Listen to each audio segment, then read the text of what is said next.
We're looking at the trendy running backs from week 4, looking at the next-gen stat charts to get a good idea of the carries, where the ball's going with these running backs.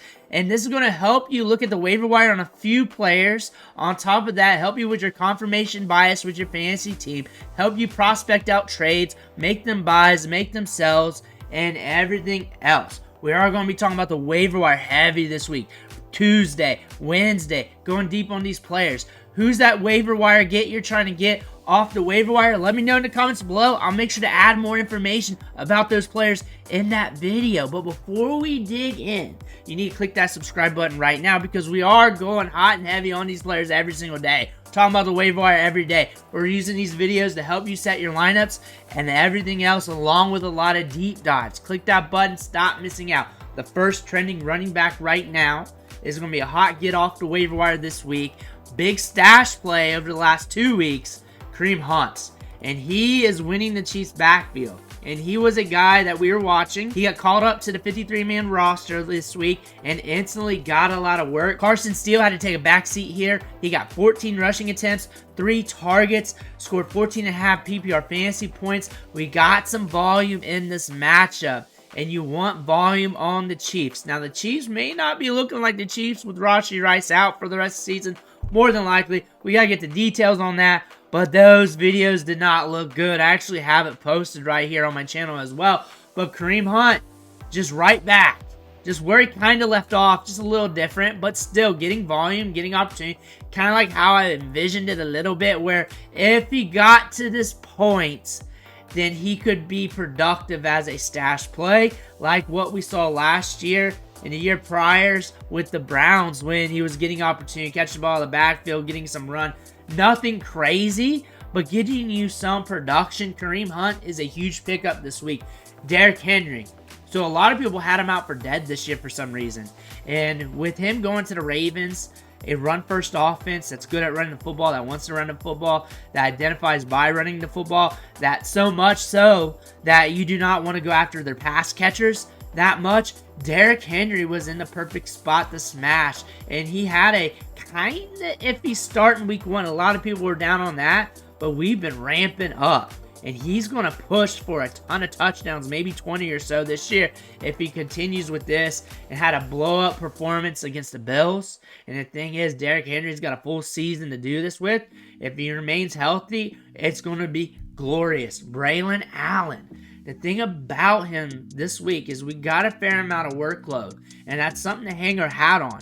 Not much fancy points, but there wasn't many points in this game, period. Just 19, and the Jets even lost the Bo Nix. When you lose the Bo Nix, your backup running back, your 1B running back, whatever you want to call Braelon Allen, isn't going to score a lot of fantasy points. He is a little bit matchup dependent. He's also dependent on whether or not he scores that touchdown. He gets work in the passing game. He's got a target in every game this season, with him being behind Breece Hall. That's a lot of workload for a running back behind Breece Hall, or a running back behind a stud running back. That being said, you got a diamond fist, you got to hold tight. He's a gamble every week due to that touchdown upside. He's a touchdown play, he's a touchdown threat, and that's what he is in fantasy football right now. Unless something happens to Breece Hall, then he's much more. DeAndre Swift really threw us for a loop this week. Going into this matchup, he was averaging 1.8 yards per carry. So a lot of people sat Swift, which makes a lot of sense. And due process, it is the right move, and just what happened just went bonkers here in this Rams matchup. Another thing you could explore was this matchup. We knew it was going to be crazy. We knew the Rams were going to be in a weird matchup due to them hurting a wide receiver, wanting to push the pace still, and the Bears trying to work with it. They won this matchup. They were able to get a lot of targets to Swift. He was targeted 7 times. He was able to run on the Rams, and the Rams were a hot mess, and DeAndre Swift looks good. Prospecting out for the rest of the season, you really can't. You really can't. I imagine you're going to get like 1.8 yards per carry in some weeks, and some weeks where he blows up because he's damn explosive.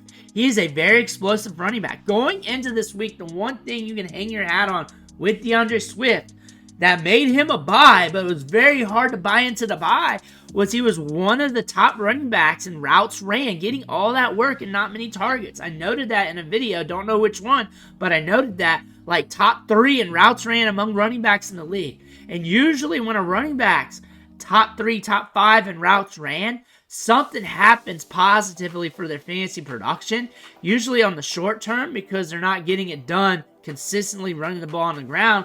But in the passing game, there's going to be matchups where they start checking it down to him. Caleb Williams is not a fan of checking it down to running backs. We saw that in some cases with Swift and Roschon on Sunday where they did not get the check down, or even when they're open in the middle of the field, pushed it downfield. But still, there's going to be volume, and they're throwing it a little bit more to the running backs. Roschon Johnson got more targets and opportunities catching the ball in the backfield last week and this week. DeAndre Swift might bounce back a little bit. This was a big bounce back this week, but we might bounce back to the mean here, and we might have just started off on the low. Now we're looking at the up, and we might go somewhere in the middle. Be wary of that. Alexander Mattison, 5 carries, 60 yards. You don't want this backfield. There's going to be a game where one of these running backs do something, and they can't go the rest of the season without scoring a touchdown. You just don't want this backfield. I think the headache with these two running backs is just going to hurt you more than that 1 or 2 games where they score fantasy points for you. Alexander Mattison has been all right. He's got you 2 good performances, 2 double-digit games. But after that, with him and Zamir, you really don't want this backfield. They're going to be in a lot of ugly games. They're going to have to throw the ball a lot. They're just going to be in a lot of ugly matchups. They're not going to be ahead by a lot in a lot of these matchups. You definitely can say that. They're sharing the backfield here. This is the backfield you want. Brian Robinson is the hammer. He can get a lot of touches. And with Eckler out, you got to start him. The matchup doesn't matter. He's going to get volume. He's going to get the opportunity to score touchdowns. Maybe there would be a matchup here and there where he doesn't score fantasy points. But if you're pushing 20 touches for a running back, your start, whether it's a bad matchup or not, because you could at least deliver around a 10 spot, and maybe that 10 spot gets you an 8 spot here and there in bad matchups that go bad on you. But if you're getting 20 carries in a game, and you're forecasting for that due to the other running back being out, you got to start him. You just have to do it. Many people did because Brian Robinson, the matchup was good. On top of that, we knew the touches were going to be there. We knew the opportunities were going to be there. So the odds of him being benched in any league wasn't good. But Brian Robinson, start him from now on when he's forecast to get a lot of touches when the 1B back is out. Bucky Irving. And this is also with Rachaad White here. They're splitting the workload evenly. They want 2 healthy running backs. They want to mix them in and out. And this says a lot for Bucky Irving. He's carved out a good role because Rachaad White had a good year last year, and Bucky Irving's coming in and just raining on the parade. And that may not be great for fantasy football. That may not be awesome for fantasy football. He's also catching the ball out of the backfield. He's getting work. He did score a touchdown in this matchup, but 10 carries, 49 yards, same as Rachaad White. We stare at the workload. Touchdowns come and go. The touchdown's great. Great for you in fantasy right now. We love it for Bucky Irving. But the thing is, the workload here, he's cutting in the Rachaad White. They're splitting it up pretty good, and that's very good for the long term for a rookie running back to come into a running back's workload who did well last year, catching the ball in the backfield, held it down a little bit between the tackles. It wasn't horribly efficient, but Bucky Irving looking good between the tackles, getting it done, catching some balls out of the backfield as well. The fact that you are a mid-round rookie and able to do this, that's a good sign for the rest of the season. Aaron Jones, people left him for dead too going into the season. He was a mid-round pick that we were hammering the button on because we knew the volume was going to be there. We know Sam Darnold was looking good in training camp, and we knew he was going to connect well with Justin Jefferson. We saw that on the training camp videos that we did. We did one on him and McCaffrey about once every couple days, talking about this offense. And we were to lead to Sam Darnold doing good because he was looking good in training camp, minicamp, OTAs, and McCaffrey was looking good too. And it was a quarterback battle. It was a battle. McCaffrey was winning that battle for like 2 days, but Sam Darnold had the show there. He did. And we wanted to see if that could materialize in season because there's a history of players doing well in camp and then not doing it well in games. Same thing with UFC fighters. You hear about them doing well in practices, but when they get under the lights, it doesn't turn on. We want to see if that happened, and it's happening. It's happening. The Vikings was road dogging the Packers. Packers started to come back. Vikings finish it up. They're 4-0 right now. They're 4-0. Aaron Jones looking good. Kyren Williams gets volume. He's getting a lot of touches. How many games in a row can we do this? He got like 23 opportunities in this game, so that's carries and targets, a lot of workload. Top 2 among running backs right now in pass blocking snaps. He's just getting a ton of work. Can we go a whole season? Can we go? Ronnie Rivers got the work. Blake Corum didn't, but Blake Corum is one of those running backs that's NFL ready, coming out of the NFL draft, that you just plug in there, and all he has to do is have a couple good runs. It's game over. And if you don't know about that, you weren't watching college football, you can't really speak on that. But Kyren Williams is looking good. He's getting a lot of volume. He's great for fantasy football. He's great. Can we handle this workload for the long term? Cam Akers is done. You can return him back to the waiver wire unless the running backs are hurt again and you're chasing touches. And you have to chase touches when you chase touches. And that's what he is. He's a touchback. You chase those running backs who are getting touches for that week. You put them in. You just pray to the gods. And that's what Cam Akers was. But Joe Mixon should be back sooner than later. Cam Akers, this should be his last game as the starting running back. If they fire him up again for another week, again, just for the touches, he got 13 of them.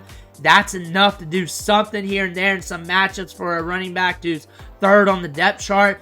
Then again, he's got some explosiveness. He's got some pop. But again, Cam Akers, you can return him back to the waiver wire. Chase Brown has a lot of pop. And when given some opportunity, he can score for you. And the matchup has to go his way. If he gets the ball in the open field, he can house it. He might be getting more opportunity going forward. He's a running back to monitor. Chuba Hubbard. He had a couple long runs. Him and Miles Sanders look good in this matchup. It's the Chuba show, though. It's going to be the Chuba show going forward, though, because he has been the most efficient running back right now in this backfield. Jonathan Brooks will be back soon. They're going to use Jonathan Brooks in multiple different ways, and they're going to ramp him up as well. So Chuba Hubbard's not going to die when Brooks comes in, but Brooks will get opportunities. They're going to test him out, but Chuba's looking good. He's been looking good all season long. Got 104 yards and a touchdown and has been solid these last few weeks for fantasy football. Those are the trends at the running back position for week 4. Let me know what you think in the comments below. Make sure to hit that subscribe button on the way out. Thank you for watching. Catch you on the next video.